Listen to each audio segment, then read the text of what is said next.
एक आदर्श राज्य कैसा होना चाहिए? सरकार का सबसे अच्छा रूप, सबसे अच्छी फॉर्म कौन सी है? ये एक ऐसा सवाल है जो आज भी उतना ही जरूरी है जितना हजारों साल पहले था। तो आज हम महान दार्शनिक अरस्तू के विचारों की दुनिया में चलेंगे और देखेंगे कि उन्होंने इस सदियों पुराने सवाल का जवाब कैसे खोजा। चलिए शुरुआत अरस्तू के इसी मशहूर और शक्तिशाली कथन से करते हैं। ये सिर्फ एक वाक्य नहीं है, बल्कि उनके पूरे राजनीतिक दर्शन की, उनकी पॉलिटिकल फिलॉसफी की नींव है। इसका सीधा सा मतलब है कि एक समाज में रहना, एक समुदाय का हिस्सा बनना और राजनीति में शामिल होना, ये हमारे स्वभाव में है। यही वो चीज़ है जो हमें बाकी जानवरों से अलग बनाती है। तो इस सफ़र में हम सबसे पहले अरस्तू को एक साइंटिस्ट के तौर पर जानेंगे। फिर ये समझेंगे कि उनके हिसाब से एक स्टेट या राज्य होता क्या है। इसके बाद देखेंगे कि उन्होंने सरकारों को कैसे अलग अलग हिस्सों में बांटा, और फिर हम उनके सबसे बेस्ट सॉल्यूशन की खोज करेंगे और आखिर में देखेंगे कि उनकी विरासत आज भी जिंदा कैसे है। तो पहला हिस्सा देखिए, अरस्तू को सिर्फ एक दार्शनिक या विचारक समझना काफी नहीं होगा।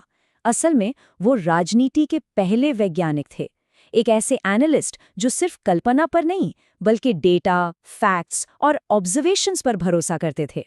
उनके जीवन पर एक छोटी सी नज़र डालें तो पता चलता है कि वो कितने बड़े बड़े इवेंट्स के सेंटर में थे। प्लेटो जैसे महान गुरु के शिष्य होने से लेकर दुनिया जीतने वाले सिकंदर के गुरु बनने तक, इन सभी अनुभवों ने ही उनके विचारों को इतना प्रैक्टिकल और ज़मीनी बनाया। और यहीं पर सबसे दिलचस्प बात सामने आती है, अरस्तू अपने गुरु प्लेटो से कितने अलग थे। जहां प्लेटो एक काल्पनिक आदर्श दुनिया की बातें करते थे, वहीं अरस्तू ने असल दुनिया का एनालिसिस किया। मतलब उन्होंने पहले से ये नहीं सोचा कि बेस्ट क्या होना चाहिए, बल्कि उन्होंने ये स्टडी किया कि दुनिया में क्या क्या मौजूद है और फिर उससे नतीजे निकाले। 158 सुनने में तो ये सिर्फ एक नंबर लगता है ना, लेकिन ये कोई मामूली नंबर नहीं है। ये अरस्तू के काम के पैमाने को, उनके रिसर्च के स्केल को दिखाता है। पर सवाल ये है कि आखिर ये नंबर है क्या? ये उस समय के ग्रीक सिटी स्टेट्स के संविधानों की संख्या है जिनकी उन्होंने और उनके छात्रों ने मिलकर स्टडी की थी। सोचिए, ये कोई हवाई बात नहीं थी, ये उस जमाने का सबसे बड़ा पॉलिटिकल डेटा प्रोजेक्ट था, और बस इसी वजह से उन्हें राजनीति विज्ञान का पिता कहा जाता है। तो अरस्तू के इस साइंटिफिक नजरिए को दिमाग में रखते हुए अब अगले सवाल पर आते हैं। सवाल ये है कि एक राज्य या स्टेट होता ही क्यों है? हम समुदायों में रहते क्यों हैं? अरस्तू के लिए ये कोई बनावटी चीज नहीं थी। उन्होंने बताया कि राज्य का विकास तो बिल्कुल नेचुरली होता है, ऑर्गेनिक तरीके से। इसकी शुरुआत होती है परिवार से, जो सबसे पहली यूनिट है। कई परिवार मिलकर एक गांव बनाते हैं और फिर कई गांव मिलकर बनाते हैं पोलिस या राज्य, एक ऐसा समुदाय जो आत्मनिर्भर है, सेल्फ सफिशिएंट। तो ठीक है, राज्य तो बन गया, लेकिन इसका मकसद क्या है? क्या सिर्फ लोगों को सुरक्षा देना? नहीं। अरस्तू के हिसाब से राज्य का सबसे बड़ा लक्ष्य है यूडाइमोनिया। ये एक ग्रीक शब्द है जिसका मतलब है इंसानी खुशहाली, एक अच्छा और सफल जीवन। मतलब राज्य का काम है एक ऐसा माहौल बनाना जहां लोग अपनी पूरी क्षमता को हासिल कर सकें। तो जब अरस्तू ने ये समझ लिया कि राज्य क्यों है, उनका अगला कदम था ये पता लगाना कि वो काम कैसे करते हैं। अपने 158 संविधानों के डेटाबेस का इस्तेमाल करके उन्होंने अलग अलग तरह की सरकारों को क्लासिफाई करना, यानी कि उनका वर्गीकरण करना शुरू किया। उनका तरीका कमाल का था, बहुत ही सरल लेकिन गहरा। उन्होंने हर सरकार को परखने के लिए बस 2 सवाल पूछे। पहला, शासन करने वाले कितने लोग हैं, एक, कुछ या बहुत सारे? और दूसरा, वो किसके भले के लिए शासन कर रहे हैं, सबके भले के लिए या सिर्फ अपने फायदे के लिए? और बस इन्हीं 2 सवालों के आधार पर उन्होंने सरकार की 6 किस्में बताईं।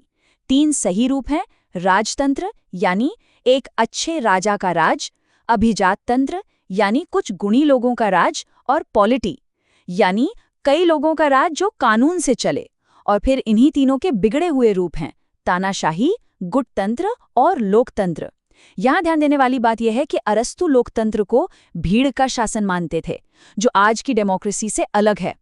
तो सबसे जरूरी बात क्या है? शासक का इरादा।